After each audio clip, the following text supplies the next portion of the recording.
Welcome to another episode of the Closet Conservative Podcast. I'm your host, Jared Dyson. This week, we're going to be joined by Emma Jimenez. Emma's an activist, and she's very active on social media in regards to the Hispanic community and conservatism, so I'm excited to have her here. This week's episode is brought to you by TransTech. Are you unemployed, tired of punching clocks and working dead-end jobs, like the freedom to travel or to be your own boss? Why not become a professional truck driver and join the over 8.5 million people in the nation's transportation industry? TransTech offers CDL training in 7 North Carolina locations, graduating over 2,000 students a year. In as little as 1 month, you could be on the road to a new career, earning up to $60,000 in your first year. If you're short on funds, TransTech has dozens of partnerships that can help assist with tuition. If you're interested, you can contact their offices at 828-464-8001, or you can visit them online at www.transtech.net.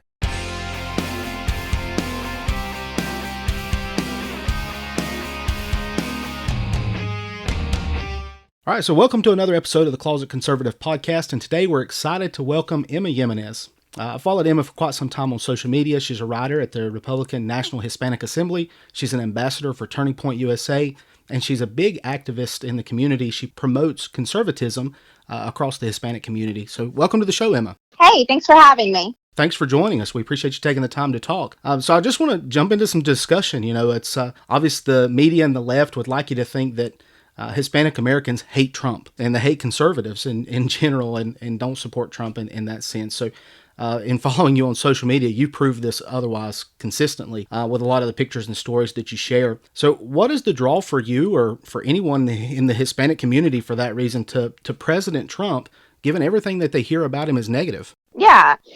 Well, Hispanic Americans, like myself, we hold very strong conservative values. We may not give ourselves that label of being a conservative, but our values align more with the Republican Party than they do with the Democratic Party. The 3 core values that you will find in any Hispanic American household are faith, family, and freedom. You know, here's the thing, like we have been truly misrepresented in the media, and we have had the Democratic Party, appease to us with the whole immigration issue. They know that Hispanic Americans, they know that we have strong ties to immigration. So of course, they want to promote the other side of being anti-immigrant because they want to figure out a way of securing our votes.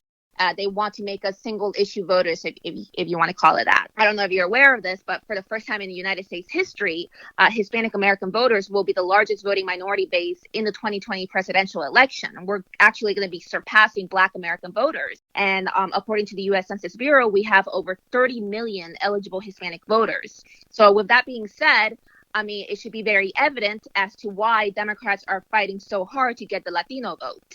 Whether it's them showing off their Espanol on these Democratic debates, or like I said, showing the other side of being anti-immigrant, knowing very well that we have strong close ties to immigration, and that immigration is an emotional topic for us. No, absolutely, and that's a great point. It's been a big topic in the Democratic primaries and over the media over the last 6 months, and immigration at the border. The left has painted Trump and Republicans as horrible people due to the border situation. They're racist bigots. They are horrible people putting people in cages, while we know that's not necessarily the case. No, exactly. It is not xenophobic, to ask for people to come to this country legally. Here's the problem. The left-wing news media plays a vital role on how Hispanic Americans feel about our president right now. They've been providing us with misinformation, which has led to a form of manipulation, if you may. When you have edited clips of our president referring to immigrants as animals, but then an actual clip, shows up that he was actually referring to MS-13, or when you have pictures that have emerged, from accusing the Trump administration of putting immigrant children in cages, and then those pictures are later debunked to have been, pictures from during the Obama administration. Once that false information is out there, even if it's been corrected, the damage has already been done, because you still have people to this day, you still have Hispanics to this day believing those lies. You still have Hispanics that believe that the Trump administration has put young immigrant children in cages. You still believe that he has referred to immigrants as animals, and that's not true. But like I said, the media because they already put that stuff out there. It already went viral. So even though they went back and apologized and put out the correct information, the damage has already been done. And I would agree. I think that a lot of times, it's the battle of the media is whoever gets the knowledge out there or the information out there first. They win the battle of public opinion. And unfortunately, in this situation, it wasn't to the conservative side. So do you think that that's led to some reservation among the Hispanic community to support conservative causes? Like I said, immigration is a very emotional topic for us. A lot of us, have very strong ties to immigration. The goal of the fake news media and the Democrats is to trigger an emotion out of us. It's a form of emotional abuse to manipulate our way of thinking. Now, a lot of us, like myself, we know what they're doing. We know exactly what they're doing. I work with a lot of immigrants that are trying to currently pursue their citizenship. And they always tell me the exact same thing. I don't want to vote for Trump because I've been told he's a racist. But I also don't want to vote for a socialist because I escaped a socialist country. They'd rather vote for a socialist than for a racist that they believe is going to just them in a cage. In your opinion, as you think about it from that perspective, because it's something Republicans have struggled with and conservatives in general in how we relate to the Hispanic community. How do we explain to them, or how do we reach them and help them understand that's not truly how we feel, that we actually care about immigration. We want them to come here. We just want them to do it legally. Now, I have blamed the Republican Party for this, all right, and I have applauded the Democratic Party for this. The Democratic Party has been extremely amazing at community outreach. All right, at Hispanic community outreach and Black community outreach. They will go out into the hood and go, I want to help you. I want to do this for you. We haven't seen that from the Republican Party as much as we should. Currently, right now, I am working with So I'm an ambassador for Turning Point USA. I'm what's known as a media activist, but I'm also the mentorship program director of a grassroots organization known as Bienvenido, which translates to welcome in English. Our goal is to reach out to the Hispanic community and, to educate those on conservatism and educate those on what's going on in the world of politics. So really all we can do right now is what we've been doing, which is, community outreach, reaching out to our communities and educating them as much as we can. I think that's a great point. Democrats have been a lot better at activism in their community than Republicans in the past. And I think that's a place where we're starting to see Republicans are finally learning. I see a lot more Republicans that are standing up and taking a stand for things. Obviously, that's the reason we started the podcast and the website that we have, is trying to get people to realize you can't just sit back and relax and sit in your closet, so to speak, but you have to stand up and get out. It's not a time to sit on the sidelines anymore.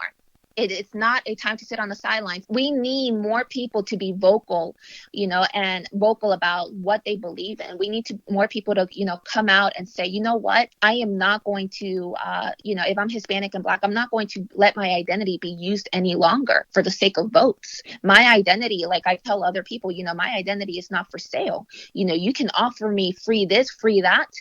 I'm not for sale.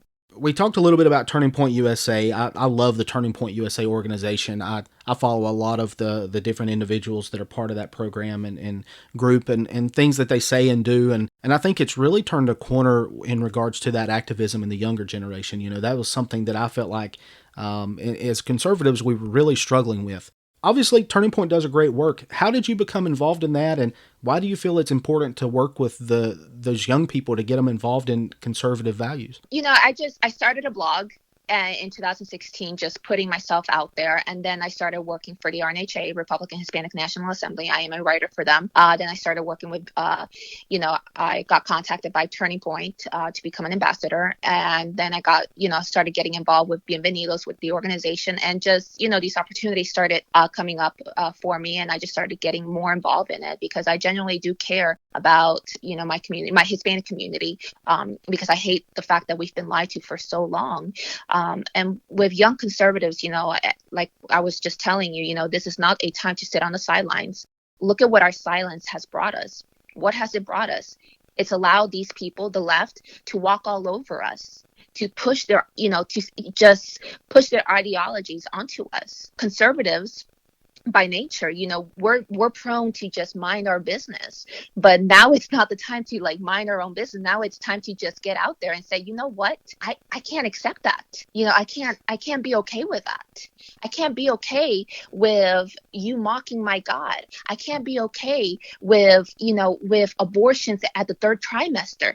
I can't be okay with, illegal aliens being the top priority, being put above our veterans. Now more than ever, it's important to be vocal. What do you stand for? You were given a voice. How are you using that voice? And this goes for anyone, Hispanic, Black, white. This goes for all of us. This is an American issue that we are facing right now. We have people in Congress that have not been doing their jobs. They're not representing us. Great points about Congress. We've talked about that a couple of times in our articles and on the podcast here as well, in that it's something that we don't feel like Congress is truly representing the people like they should. A lot of these Republicans, I was actually proud earlier this week when the group of Republicans actually went into the impeachment hearing. I know that a lot of people have spoke out on both sides of the aisle and said that was a horrible idea, but I actually applaud that because I think it's showing that they're actually finally representing the people. Polls are showing consistently people don't support this impeachment inquiry. And so finally these representatives are stepping up and saying, okay, fine, our people are telling us this and we're going to listen.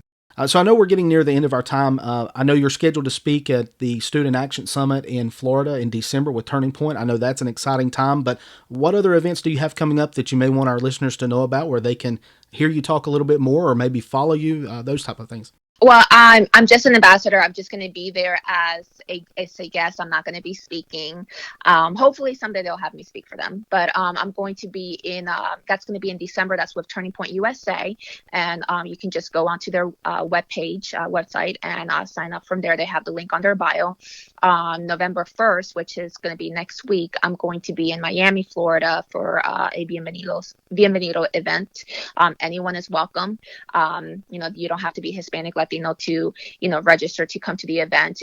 This is basically, just listening to the Hispanic conservative voice that, has been pretty much pushed aside by everyone else, by, these big social media platforms, by big tech, whatever you want to call it, by Instagram is shadow banning us, Facebook is shadow banning us. If you're a conservative, you're going to be shadow banned.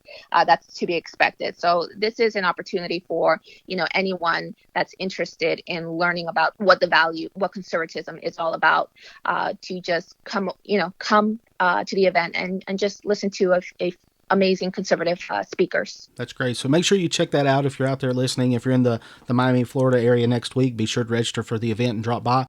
Be sure also check the show notes and the links to wherever you may have found the link to the podcast today.